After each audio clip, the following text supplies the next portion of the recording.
The next game on our list, it's the Green Bay Packers falling to the Washington Commanders 23-21 in a game that, we thought most would hope that this would have been the bounce back game for the Green Bay Packers. It was not.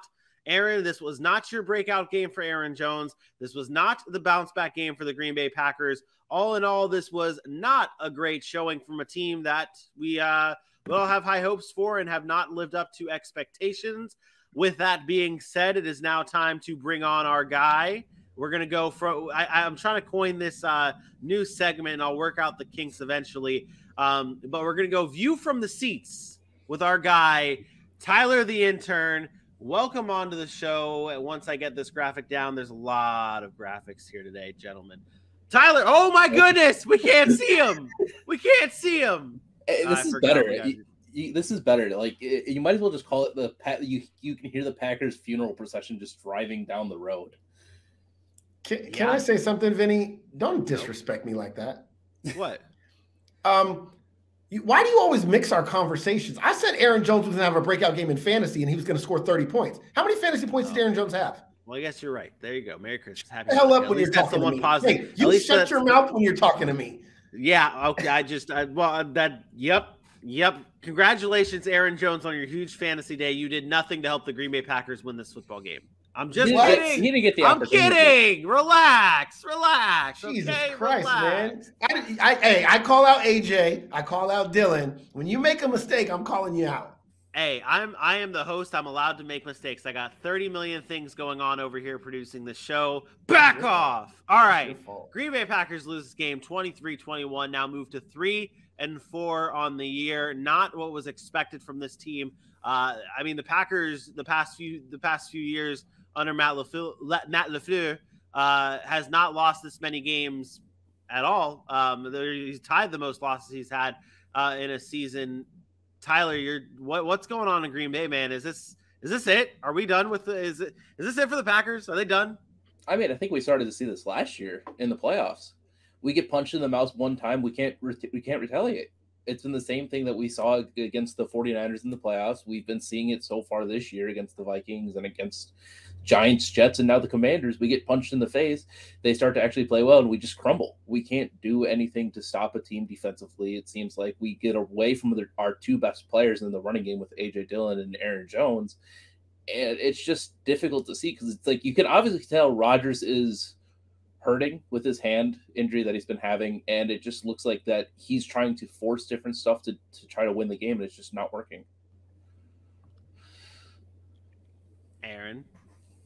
If Aaron Rodgers is hurt, then this is all solely on Matt LaFleur. Simple. That game yesterday was never out of hand, was never not close. So you're up 14-10 at halftime. Aaron Jones and A.J. Dillon combined for 12 carries, but you're hurt. Your quarterback's hurt. I'm not sure what it is. I think there's still a disconnect between those two, and I don't think they particularly care for each other, but they found a way to respect each other and go through, what it is they've gone through over the past couple of seasons. But it's still just being so soft. The team is just like marshmallows on top of fluffy clouds. Like they're a soft ass football team with too much talent to be that damn soft. I don't get it. Like run it down Washington's throat. They're not good, and I get it. The defense couldn't get off the field, and they kept going 3 and out. They only had the ball for 22 minutes, so maybe that's why they didn't get to run the ball or have as many offensive plays as they normally do. They only ran 47 plays to Washington's 72. And it's not like they had a ton of turnovers. They had just the one fumble. So it's just that their defense can't get off the field on third down. They give up over 50% on third downs. Like they're soft. On offense, they can't convert third downs because they're freaking soft. They're setting themselves up behind the chains. It's either always a penalty or 9 penalties that put them behind the chains, and then it's 3rd and long, and then you're asking Aaron Rodgers to win it again, and he has a bad hand, and then he can't. So you're off the field again. They're just a soft-ass football team, and it's frustrating that they're that soft because they have so much talent. Despite the lack of wide receiver depth, and I get it, they don't have a lot of wide receiver depth, but that's not uncommon for Green Bay. Last year, they didn't have great wide receiver depth. They had Devontae Adams, but they've never been this. They've always found a way to make it work, and I've never remembered them being this soft. I knew their defense had times in the past where it had been soft, but Dom Capers right now is probably ready to blow his brains out because of watching this Packers defense do what they're doing. They're so damn soft. I don't get it. When you got a lockdown corner like Jair Alexander, when you got guys like Rashawn Gary and these guys off the edge, and it's so irritating because I told you how I feel about the Packers at the beginning of the year. They're one of the most talented teams in football from a roster perspective, and I'm talking every level. The names people do not know, and yet they're so damn soft, and that's why they lost to the Washington Commanders. They're soft. Yeah. I don't have a rebuttal to it. Like, you could see Eric Stokes getting annoyed. You could see all these defensive players getting annoyed like throughout the game, and it's just like, well, then stop something. Try to do something to get the ball back. Try to make an interception. Like, obviously, it's a lot difficult than what I think it's a scheme thing, though. Like, I really think this is about scheme. And I don't who's their defense coordinator? I forget who their defense coordinator is. Dom Capers, I believe. Is it still Dom Capers? No, it's not Dom. There's no way it's Dom Capers. That's not Dom Capers' defense. I'll tell you that right now. He hasn't been the defense coordinator for a minute. It's damn, why can't I think of his name? Joe Barry. That's who it is. Yeah. Listen. I believe, right? Joe Barry's got to be better. Yes, it's Joe Barry. Okay. He's got to be better. He's got to be better. Like, he can't. When you have the corner play that they have, everything should be in the face, aggressive mentality. Look at the top defenses in the league right now and what they are. Whether you talk about Dallas, whether you talk about the Giants, look at them. They are aggressive. They rush the passer. They play man-to-man coverage a lot, and they're up in the face of receivers. And Green Bay is like just soft. I don't know how to explain it. They're so damn soft. It drives me up a wall. I can't. How do we fix this? What's fire the defensive coordinator and get somebody else? We've tried that. We've tried that multiple times. Well, but multiple times. You're saying you tried it multiple times. You were in an NFC Championship game for 3 straight years. I mean, yeah, but I feel like every single year it's going back to, let's fire the defensive coordinator and try a new scheme, and then it just turns out to be the same scheme over and over and over again, and that's the problem. So it sounds like the scheme is the problem. If it's the same scheme over and over again, the scheme is the problem. You can't continue. Oh yeah, no. He's frozen. Continue to play different. What'd you say? I don't know. I said you can't do the same thing over and over again and expect a different result. That's the definition of insanity. And so if the scheme is the problem and you continue to have the same scheme, then you got to change the scheme. The Dallas Cowboys had this issue, and I'm very familiar with this because that's what Dallas used to do. And then we had Rod Marinelli, and our defense was the same Tampa too. And it was like, okay, we're not stopping anybody. We have no pass rush. You go get a Mike Nolan, and you're like, oh my God, here we go. It's the same thing. They're putting people in bad positions until you get a guy that says, no, we are going to do this way. We are going to play to the personnel we have. They have literally 2 lockdown corners. If I have 2 lockdown corners, what am I going to think about doing? I'm going to make sure that there is no time for the quarterback to throw, because in the limited time they do have to throw, guess who they're probably going to be throwing it to? My lockdown corners. Press man, lock them up, and make them beat you. They don't want to give up big plays, so they just play soft and soft and soft. And so teams get third down, get third down, get third down. Now, if your offense goes 3 and out one time, what does that do? It puts a tired defense back on the field. So what do? They drive. It's like this repetitive cycle. You can never get off the field. It's insane. It's insane that they continue to do the same thing week after week after week. And they're not giving up. It's not like they're giving up a ton of yards. It's just they can't get off the field on third downs. And that takes time of possession and less possessions away from your franchise quarterback. And then you have to maximize every single drive. And they're slow on offense already. And I could go on for days of what's wrong with the Packers. They are a methodical team that is playing a style of football that no longer is conducive to football in 2022. That's really what it is. Clean house. That's that. Speed up. Speed up. Rid of... Just play the game faster. That's it. Yeah.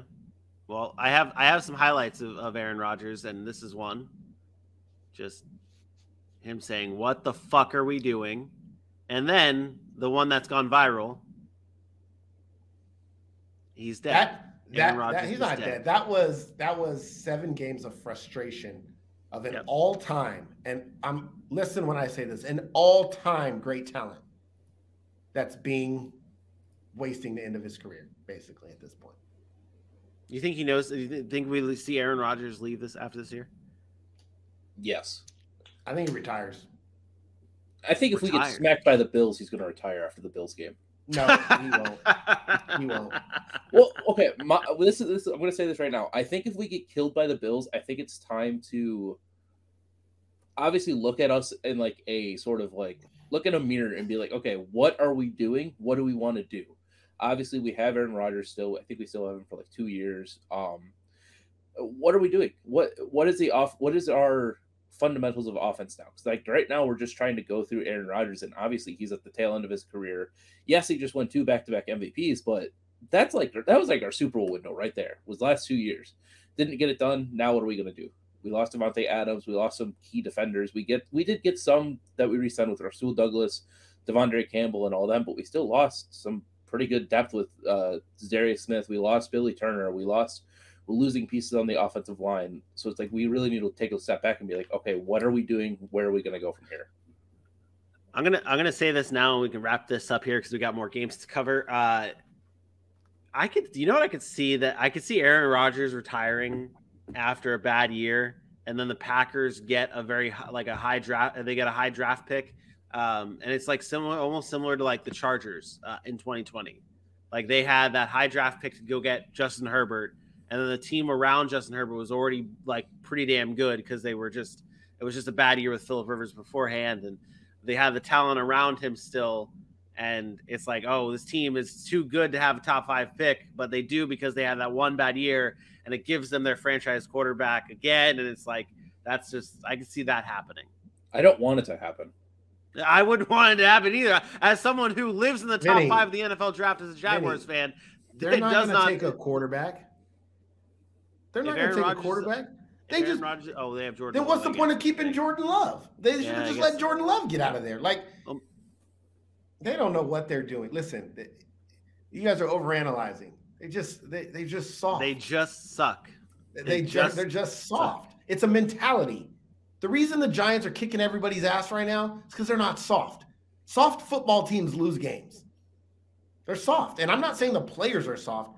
The scheme around what they're trying to do offensively and defensively is like, hey, we don't want to give up big plays. Hey, we're going to methodically go down the field. They're not applying pressure. They're not putting teams in and forcing teams to go out there and beat them. They're allowing teams to do what they want to do. They're not dictating the tempo. And when you don't have tempo, almost in any sport, if you do not control tempo, you are not in charge of that game, and you are going to be falling behind. That's in basketball. It's in hockey. It's in baseball. Like every sport I've ever watched, tempo is important, and you have to control that narrative, and they don't. They are very methodical in what they do, and they have always been very efficient. They're not efficient this year. They have to change that tempo, and they haven't done it yet. Aaron Rodgers has talked about it numerous times, about this scheme, saying we don't play with tempo. We don't play with tempo. They need to play with tempo. Aaron Rodgers also says that this is good for the team. That what's happening right now is good for the team, and they're going to get better from this, and he does. He knows, like, hey, well, who are they going to point at? Are they going to point at Aaron Rodgers? Probably not at the end of the day. No. Aaron, let me ask you one more question, and it's on the Commanders side. They were the winning team here. Do they win this game if Carson Wentz is their quarterback? Oh, my God. That's the biggest question everybody asked today. It's like, Carson Wentz wouldn't have won this game. If Carson – okay, all right. That's it. Taylor Heineke did not play. Taylor Heineke did not play good. He did not play well. But he did get the win. But they did not play. Listen to this great list of quarterbacks to beat Aaron Rodgers this year: Kirk Cousins, Daniel Jones, Zach Wilson, and now Taylor Heineke. Not good, Bob. Not good. Not good at all. Tyler, we appreciate you hopping on again to talk Packers. We will bring you back on again to hopefully for you talk about the Packers in a different light other than their struggles. But we appreciate you, buddy. That's not going to be it for a few weeks. All right.